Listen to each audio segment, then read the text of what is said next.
Scott Bauer is joining us this afternoon. He's the CEO of Prosper Trading Academy. Scott, welcome. Thanks for giving us part of your Thursday. Let's talk jobless claims first. A miss. Not much of a concern, though, still, for the market. It seemed to shrug it off largely, still, again, holding near all-time highs. I don't get it. I really don't. Not being a pessimistic or glass half empty person, I just don't get it. The number is not good. The trend is not good. Economic conditions, we know, have not gotten better. I mean, I guess there could be a case maybe on both sides, but I don't think they've gotten better. So I think it's a concern. But yet, like you said, the market shrugged it off. Why did they shrug it off? Well, that may have something to do with, what we heard out of the Fed yesterday.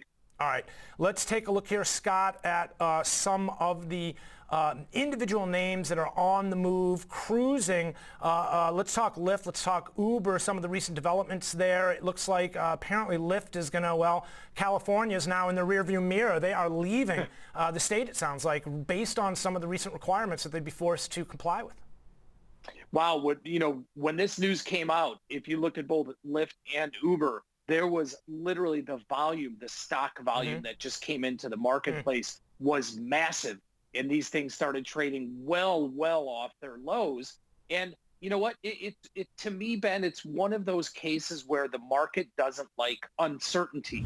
And once you get some sort of resolution to that uncertainty, whether it's construed as a positive or a negative thing, the market usually settles in. And I think that's what we're seeing here with both of these stocks right now.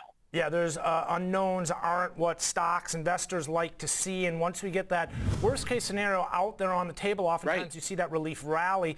I'd imagine there's a lot of cab drivers that are jumping for joy in the state of California and some of the bigger cities, especially in terms of this news. They're going to have their old jobs back, basically, and things are going to shift here. I guess the question I have here, Scott, is this a trend right now? Should we expect to see this starting to occur in other states? It probably is the start of a trend, yet I don't think we've heard the end of it at all. I think, whatever wrangling, whatever negotiations, they've been doing are going to continue. So I don't think we've heard the end of it. All right. Let's move on here. Let's talk a couple companies that are on the move. We've got SHAK. They got an upgrade to outperform from neutral at Wedbush. Wing is flying, and we also have Wendy's, which is higher. Talk to me in terms of, first and foremost, let's dive into what's playing out here with SHAK. Again, I want to talk ticker symbol SHAK. They're right now up by about 1%, but looks like they've been in a bit of a range between about 50 and 70 going back to, after coming off those March lows around 30, they've been sideways since May. Yeah, I don't see the upgrade here. I mean, I see the upgrade. I don't know that I necessarily agree with it. And I think the market, reacted pretty positively right away. But you can see from a technical standpoint, Ben, the 200-day moving average has been rejected numerous times. And it hit there again today. In fact, it surpassed it by a little bit today. From a technical standpoint, I just don't see it here. And I still think in this environment that we are in until things change, not that fast food is going to be necessarily a bad thing, but you take a Shake Shack versus a Wendy's, which we're going to discuss here in a moment, the price point is so different. I just don't like the more expensive, the higher end, if you will, stock, like a Shake, as opposed to a Wendy's or even a McDonald's. I just think in this economic environment, it's a tough play. Yeah, good eye on this one. I got the 200-day moving average up here, Scott. As you mentioned, they have just gotten right back up into it, failed to get up above it. They've basically been below it since February of this year, and the last time they spent any real serious amount of time above it looks like it was like October, fall of last year. Let's talk. You mentioned Wendy's, a little bit of a different situation there. What are you seeing in WEN?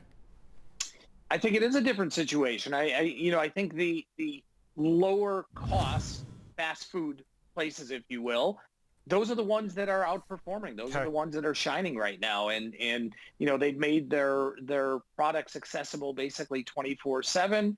And, they appeal to the masses. They appeal to the mainstream. And, in this economy, to me, when someone can go there and get, a burger, fries, and a Frosty for, probably $5 or $6 as opposed to going to Shake Shack and getting the equivalent for, I don't know how much is, I've never been to a Shake Shack, but, $12, $13 maybe for the whole package there. It's a huge difference.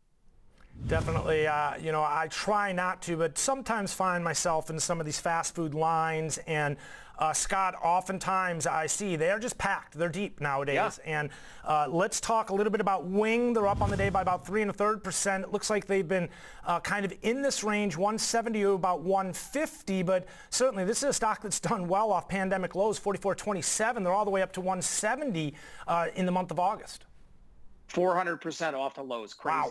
And you know what? This is also, if you will, with fast food, it's not the drive-through burger place, Right. but it's a place where it's still, from a cost perspective, on that lower end. And I think that's where you're seeing people buy into. And I think that's why the stock is performing so well right now. All right. Well, we're going to continue to see if that trend is one that continues. Scott, really appreciate you joining us here. Trader Scott Bauer is the CEO of Prosper Trading Academy, helping us take a look here at jobless claims, some of the individual names that are on the move that he's got his eye on. And, well, he's starting to make me kind of hungry here, Trader. Scott, thanks again. Really appreciate it.